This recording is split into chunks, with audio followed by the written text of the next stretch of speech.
Hello, and welcome to the Thyroid Warrior podcast. I'm Ebony, and I'm here as your wellness facilitator.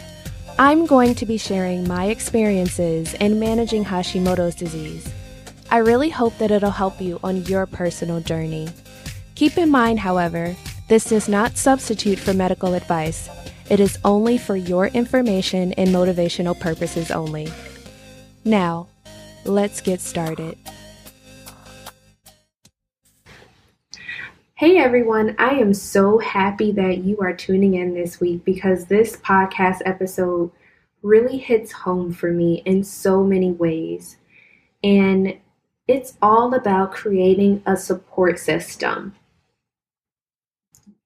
How many of you can raise your hand, snap your fingers, give me a nice little yes, but can relate to the fact that when you have a thyroid disease, it's incredibly difficult to get other people to understand how you feel.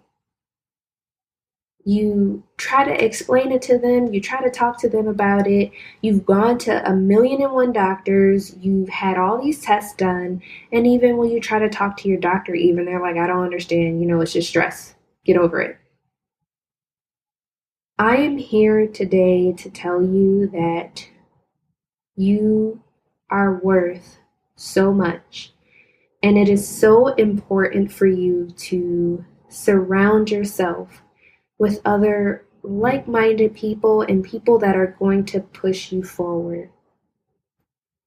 One of the conversations that I will never forget is the one that I had shortly after I was diagnosed, and this was September of 2009.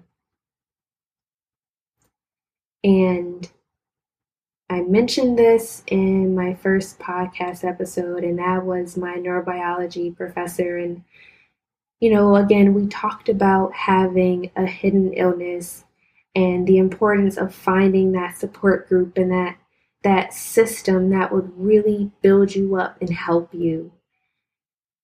And it was so hard to, one, admit that I even needed or wanted that, but two, to realize that in order for me to move forward, I had to depend on other people. And that was something that was very, very difficult for me at the time. So here's what I'm going to say to you guys today about it. Where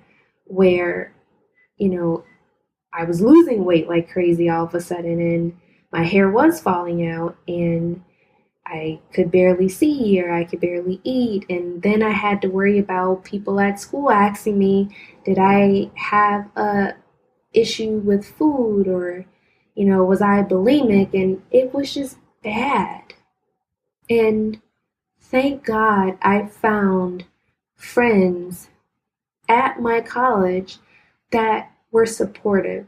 They may not have understood what I was going through, but if I told them, hey guys, I can't study with you tonight, I need to go lay down, or I would keep my door unlocked because sometimes it was difficult for me to get to the door to open it for them because my joints were so swollen. They would come in, they would say, hey, I just want to check on you and make sure you're okay. And that makes a world of difference because you feel like you're alone in this. And it's so hard to get other people to understand what you're going through. And I'm here to tell you right now that you have support in me. You have support in your other followers, your friends that listen to this podcast. You are not alone. That's the first thing I want to start by telling you.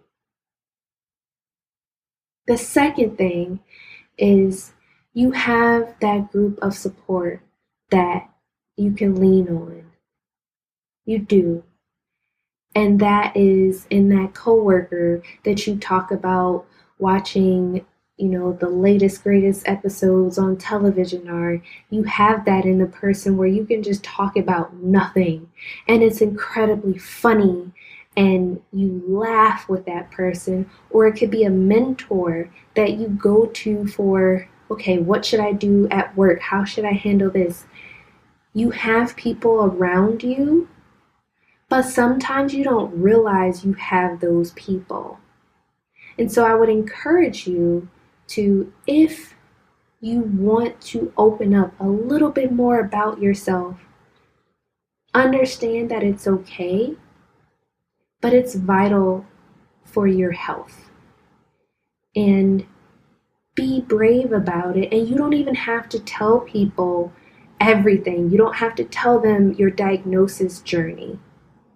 But just say, hey, sometimes I don't feel all that great. And just talking to you brightens my day. Or you don't even have to say, I don't feel that great. Just laugh with that person a little more. Talk to them a little bit more. Tell them how you feel. If they ask you to go out for a cup of coffee, go out for a cup of coffee. Or go out for tea. Or go out to talk. Or go out for a walk. It's vital to laugh, because those endorphins that are released when you're laughing, they really make you feel better. And it makes a difference when you're struggling with your thyroid condition. And I laugh a lot. A lot. I make myself laugh. It doesn't matter who I'm talking to, what's going on.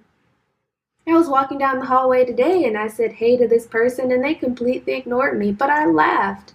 Not because I thought something was wrong with that person, but I'm just weird like that. And I have to make myself laugh in order to keep going sometimes. I love to be silly. I love to play. And that is something that I had to learn. I had to try to find ways to change my mindset so that I didn't focus on all of the pain that I was in. I started going out more and being more active because I am the most social introvert that you will ever meet. I look forward to those moments when I can be goofy and I can do cartwheels down the hallway in my office and I can be around other people. It's really good for me. Now, granted, I can come back home and I can put on my onesie, my pink and white polka dot onesie that my husband hates.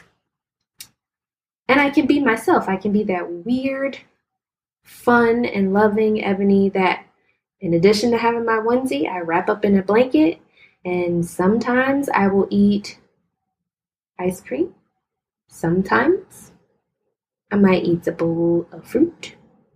Sometimes I might even go all in and just put a smorgasbord out of all of my favorite snacks. That's how I take care of myself. But guess what? In the process of me putting that smorgasbord of snacks out, I have my husband and I have my mother-in-law right on my side, talking, laughing. My mother-in-law often tells me about how a lot of the thoughts that I come up with and a lot of my stories, she's like, I've never seen anyone that has the crazy things that happen with you during your day sometimes. Like, it's really weird. Or I used to tutor, and that would be the most fun part of the tutoring experience. My kids would sit and they would say, okay, Miss Ebony, what fun and crazy story do you have for us today? Because when I was in New York, something crazy always happened to me on my way to get to my students. It was just unbelievable. And they were my support system and they didn't even realize it. So think about that. Imagine if you had the perfect situation where you surrounded yourself with other people. What would that look like? What would that be like? Would you have like a set of friends where all you guys do is watch horror stories at night and get a bunch of popcorn and get blankets together and scream and laugh every time something made you jump? Or would you go to the movies? Or Would you meet folks in a coffee shop, or would you just have a group of you guys just sitting and talking about life and everything that makes the world go round? What does that look like for you to have a support system? Think about it. I encourage you to make yourself a priority and make this a priority, because the happier you are, the better you feel. And there are times where I can feel super bad, but I might call my dad, I might call my friend. When I get to work, I might sit in my manager's office and say, hey, I just want to talk. I know you have work to do, but right now I need to be myself and silly and just tell you about the hour it took me to get here. Or I like to talk to my dad about food and cooking and all of the things that we share. That fills me up. That is my love language, that quality time. And it makes all the difference in the world. So the other thing that I really like to focus on when it comes to that support system is the people within that group. In my head, they're a couple of steps ahead of me, or they're doing something that I want to do, or they've grown in a way that I want to grow. It's not that I'm competing with them, but they're motivating me to be a better person. And that is what I encourage you to do. In addition to creating that support system where you have those people that make you happy and fill your cup, also think about having that support system with folks in it that you have a reason to want to talk to them all the time, because they're doing something that you want to do, or they're helping you to grow because they're working on this great thing and you want to talk about it and hear about it. Surround yourself with people that are a couple of steps ahead of you, because they will help you grow. They will help you be a better person. And the other thing, which is so important, is find yourself a group of quality people that will just listen. I have learned that a good listener makes all of the difference in the world. They listen to understand, and they want to be there for you. That is so important to me.